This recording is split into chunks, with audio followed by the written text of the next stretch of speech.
I live in a caravan park. Why should you get free You should camping? form an association and offer to pay $300 I a pay week. $200 a week. You are cheap. There might need to be a body to represent U.S. officer about overnight parking, and he says that Entitlement is disgusting. Stealing is a crime. You pay no taxes for the facilities. You are a leech on society. Why are they not parking out in Penrith? It's because they're selfish. you should clearly record a conversation. You are completely missing the point. Council rates came up a lot. Some people had a lot to say about that video.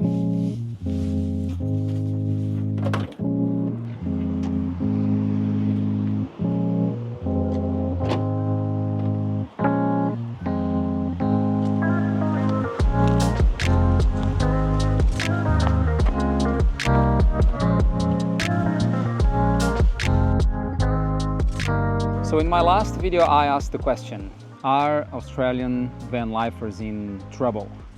And based on the overwhelming number of answers I got, the answer is yes, we are indeed in trouble. And if you have no idea what I'm talking about, it's probably because you have not had a chance to watch the video I posted probably a little over a month ago now on the channel. So I'm gonna put the link up here somewhere on the screen so you can watch it and then come back to this one, because then what I'm saying is gonna make way more sense to you. But in a nutshell, I recently posted a video here on the channel where I discussed the new parking restrictions that were popping up all over the North Shore of Sydney, affecting the van life community. And the video got a lot of attention, so around 35,000 views as of this recording, and I think around 350 comments. And I know that doesn't sound like a lot, but for the size of my channel, that's quite a lot. Okay, just before I go any further, let me just share and make it clear my intentions when I shared that video about the parking restrictions and the overnight stays restrictions and everything.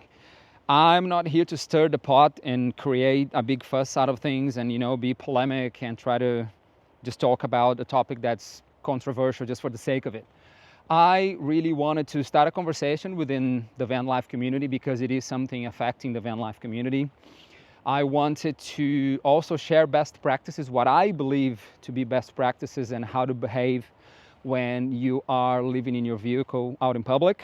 And I think most importantly, just to create a little bit of a sense of understanding between the residents and people living in their vehicles. Because as I thought, this topic can be very polarizing and involve regulations and laws and politics, and some people get very agitated about it, as you can probably see on the comment section of that video. And another thing that I think that was also easy to see when you read the comments on that video was that some people probably just watched the first 5 minutes of the video and then formed an opinion and then went straight down to the comments to leave their opinion, which is fine. But I think some people might have missed the central idea that I was trying to share, which is the fact that I believe people living in vehicles need to take responsibility for the things that they do and don't do in public. But it's fine. Maybe after watching this one, people can go back, finish watching the other video and then say, oh, I see what you mean now. And as some of you might already know, I live in my van out of choice. I don't really subscribe to the stealthy way of living in a van. I am very proud of the way that I chose to live this season of my life, and so all my principles and ideas around van life are based on that. And speaking of subscribing, if you haven't already, just make sure you subscribe to the channel. So as I was reading the comments on that video, I started to group them into the main themes of what people were talking about.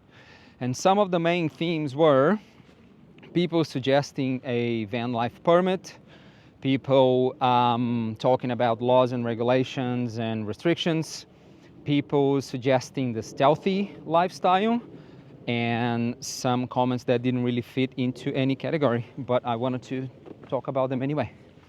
Okay, so let's read some of these comments, shall we? So people suggesting a van life permit. You should form an association and offer to pay $300 a week to help pay for council facilities. Yeah, $300, I think it's a little bit steep, but that's just me. There might need to be a body to represent you as a group, a registration scheme with rules that have to be followed in order to keep one's registration. I like that. You should have a license to stay like fishing. Okay. As you guys keep council rates. Council rates came up a lot. Apparently council rates are really important. I know they are, don't get me wrong, but they came up a lot. How about if we van lifers pay rates like residents? That would seem fair. Yeah, I agree. That would seem fair. That would be fair, actually. Oh, that's a good one. Tax income should give you the right to sleep in your car. I agree, we pay very high income tax in this country. Another one, I once thought of a permit that would recognize us as permanent residents, van lifers, as opposed to holiday goers. This is an idea that I actually really like, and I thought about it when I first started living in my van, having some sort of permit system where we would pay an extra fee on our registration, and that money, of course, would go to the council of the area where we're living in most of the time. But there is no system in place at the moment, of course, and I think a lot of people like me living in vehicles, we're not really trying to skip paying any fees or any taxes, but there's no system at this stage. So a permit system would be cool. We would have a sticker on our cars just showing that we live in that van, that we live in that RV, and we are based in that area, and there is a way for us to contribute to the infrastructure that we are using. But I do understand that implementing an idea like that would have a lot of implications and it wouldn't be easy. And I think, a lot of people would probably oppose to it because we would be making it formal that you can apply for a permit to live in your car in a specific area. Some people might not like that idea, but I think there's no way around it. And if the issue is the fact that we are using the infrastructure and we are not paying properly for that infrastructure, let's create a system that allows us to do that. That would be cool, but we are probably a long way away from that. Okay, now the ones around politics and laws and regulations. And some of these are quite long, so bear with me, I'll need to exercise my reading skills here. How self-absorbed can people be to object to someone minding their own business, not outside their house on the street, but possibly kilometers away from a campground? This is a long one. Very well presented video, I must say. Well done. Let's get down to the real issue here. You choose to live illegally. So so this person said that I chose to live illegally, and he or she goes on to say, don't expect everyone around you to change when it's you that needs to change. If you cannot afford to travel correctly, don't go. And if you can't afford to live in Australia correctly, go home. You seem to be demanding a free ride from hard-working, tax-paying and rate-paying homeowners. Why should you be exempt from the cost of living crisis? You believe yourself to be a pioneer of a lifestyle, and you are not. Another one, just a side note, the Gold Coast City Council also cracked down. Hello. Hi. How are you? No, I'm recording a video. Oh, okay. But it's all good. Sorry, I didn't mean to interrupt. Not at all. Enjoy your walk. Just as a side note, the Gold Coast City Council also cracked down on houseboats moored at random spots for free on the Gold Coast. So the council then made a bylaw that they had to be mooring. So it's just not limited to people who live full-time in vans. I've heard of that, and I watched a video on YouTube as well the other day about that issue up on the Gold Coast. Australia, 3 tiers of government for 27 million people. Overgoverned, overregulated. They're also locking up forest areas to keep people out. Make no mistake, the communist green ideology has its teeth firmly embedded in controlling people. You make some great points. Certainly it is important that van lifers don't give local councils and government reasons to clamp down on camping in car parks. So there is certainly an element of responsibility here. However, the cynic in me cannot help thinking that the council and government are trying to cut off the escape routes for those seeking greater freedom and wanting to be out of the system. From that context, there is nothing people can really do if that's the real reason. Very interesting to hear people's views, and politics and laws and regulations showed up quite a bit in the comments of that video as well. Just one point I want to make. I don't believe that myself or anybody living in vehicles, we're not doing anything illegal. If you do your research and you check online, it's not illegal to live or sleep in your car in Australia. But of course you have to follow regulations, parking restrictions and things like that, but it is not illegal at all.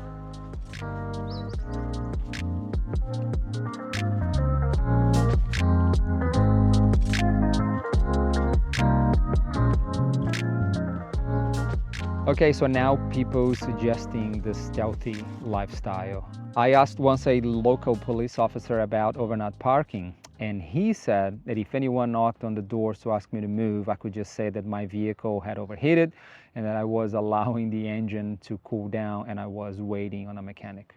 Not sure if you'll be able to get away with that, but maybe. You should clearly record a conversation, make the point clear that you are traveling and feel fatigued and are resting, as you feel it would be unsafe for yourself and others to drive in your fatigued state. I never park in a car park overnight. I think you're asking for trouble. You become a target. You can't see the ocean at night anyway, so you're sleeping. So why do you need beach view? You can just shower in the evening and then move to an old street. The bigger issue is people leaving rubbish behind, and your 10 points are spot on. Thank you. And that's the thing, when I'm parking to go to sleep at night, I don't really park at beach car parks or any car park for that matter because of the view. You can't really see the beach like the person said in the comment. But when I'm parking for the night, I'm really after a few things. The ground to be even so I'm not tilted to the side. Phone service, the place needs to be dark. Ideally a bathroom nearby and a coffee shop to grab a coffee in the morning. And the most important thing to me is really just silence, because if you park on the street, all it takes is 1 or 2 cars to drive through in the middle of the night and they wake you up and then you have a terrible sleep. So it's really not for the view or for prime beautiful views when you wake up in the morning. It's just because when you look at a car park, normally, at least in the areas that I stay at, I pretty much can find all the things I just mentioned. And specifically on this point of parking in car parks versus parking on the street when you go to sleep at night. If you really think about it, during the night, the streets are packed with cars because people want to park in front of their houses or buildings because that's where they live and they want to park nearby. But the car parks are empty, and we are saying to people living in vehicles, in RVs and big vans, no, don't park in a car park even though it's empty. Park on the street in front of houses and buildings and take the space from people who actually live on that street and want to park nearby. It's kind of silly if you really think about it, isn't it? Okay, so now let's read some of those that didn't really fit in any of the other categories. One other thing I have learned from the Queensland police, if they can't see you, they can't issue a ticket for illegal camping. That's kind of my thing. When I talked about the overnight stays regulation, if you really don't open the door of your van, they can't really see or know that you were inside. So that's where I was wondering, did they really think through this regulation? Because it seems like it's just more to intimidate people than anything. Another one that's interesting, an interesting point of view, when I travel, I spend money in that local area, so my money contributes to the local businesses. In return, I'm only asking for a spot to park my van and a bin to throw away my rubbish. Makes sense. I mean, when you're traveling, you're spending time in a community that's not necessarily your local area, but you're spending money in that location. It's hilarious how these huge vans park at the beach in front of $3 million houses and block their view out. That's true, that happens sometimes. Such a well done video. Coexisting in harmony requires vanners to take some responsibility for their own behavior when in public. This shows respect for locals and other van lifers. Couldn't agree more. Unfortunately, there are way more inconsiderate people living in their vans than people like this bloke. I saw a guy the other day with all the goods out, tent, washing line, missus drinking on deck, chairs, while the bloke was paddle beating his door. I've seen that quite a bit as well, which is not a nice sight, but you know, that's the point when people are living in their vans out of necessity.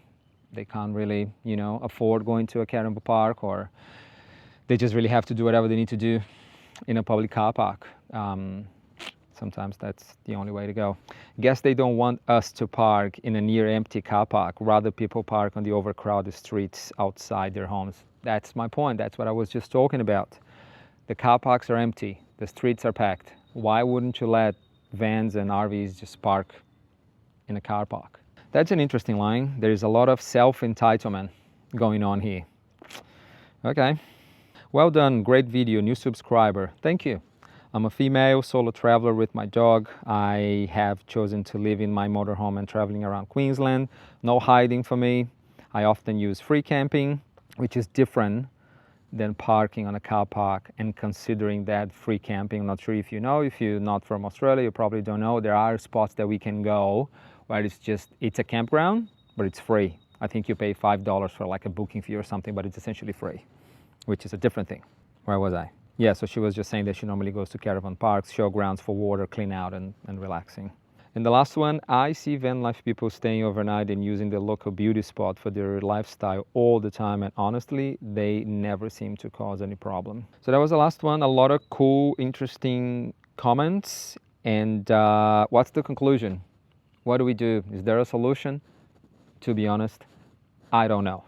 All I can tell you is that I'm going to keep doing the right thing as I go about my lifestyle and try to influence positive behavior through this channel or my daily interactions with residents and other van lifers, because that's all I can do at the end of the day.